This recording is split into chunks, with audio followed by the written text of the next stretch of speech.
السلام علیکم دوستو، آج ہم ہماری اس ویڈیو میں ابلیس کے پوتے کے بارے میں بات کریں گے، جس نے حضور صلی اللہ علیہ وسلم سے ملاقات کی اور گفتگو فرمائی۔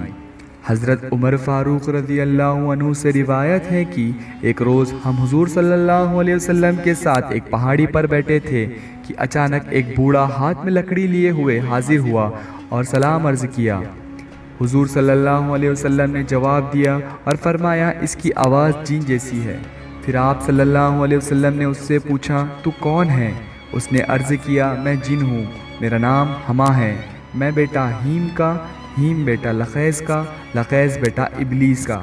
حضور صلی اللہ علیہ وسلم نے فرمایا، تیرے اور ابلیس کے درمیان صرف 2 نسلیں ہیں، اچھا یہ بتاؤ تمہاری عمر کتنی ہے؟ اس نے کہا، یا رسول اللہ صلی اللہ علیہ وسلم، جتنی عمر دنیا کی ہے سے تھوڑی ہی کم ہے۔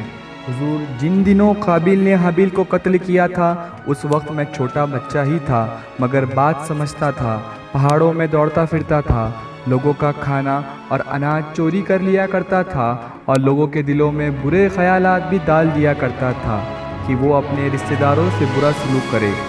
حضور صلی اللہ علیہ وسلم نے فرمایا، تب تو تم بہت برے ہو۔ اس نے عرض کیا، حضور مجھے ملامت نہ فرمائیں، اس لیے کہ اب میں حضور کی خدمت میں توبہ کرنے حاضر ہوا ہوں۔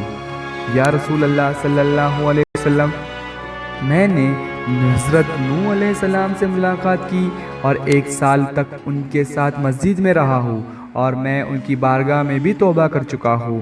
حضرت ہود علیہ السلام، حضرت یعقوب علیہ السلام اور حضرت یوسف علیہ السلام کے ساتھ بھی رہ چکا ہوں اور ان سے توریت سیکھی ہے اور ان کا سلام حضرت عیسیٰ علیہ السلام کو پہنچایا تھا۔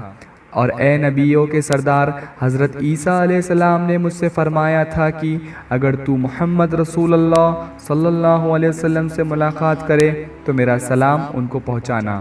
تو حضور، میں ان کا سلام پہنچانے حاضر ہوا ہوں، اور یہ بھی آرزو ہے کہ آپ اپنی زبان حق سے مجھے کچھ قرآن تعلیم فرما دیجئے۔ حضور صلی اللہ علیہ وسلم نے اسے سورہ مرسلت، سورہ اخلاص، سورہ فلق، سورہ ناس اور کچھ دوسری سورہ بھی تعلیم فرمائی، اور یہ بھی فرمایا، اے ہما، جس وقت تمہیں کوئی ضرورت ہو پھر میرے پاس آ جانا اور ہم سے ملاقات نہ چھوڑنا۔ یہ واقعہ ہم نے امام بہقی کی کتاب سے لیا ہے۔ اگر آپ کو ہماری یہ ویڈیو پسند آئی ہو تو ہمارے چینل کو سبسکرائب کیجئے اور ہمارے ویڈیوز کو شیئر کیجئے۔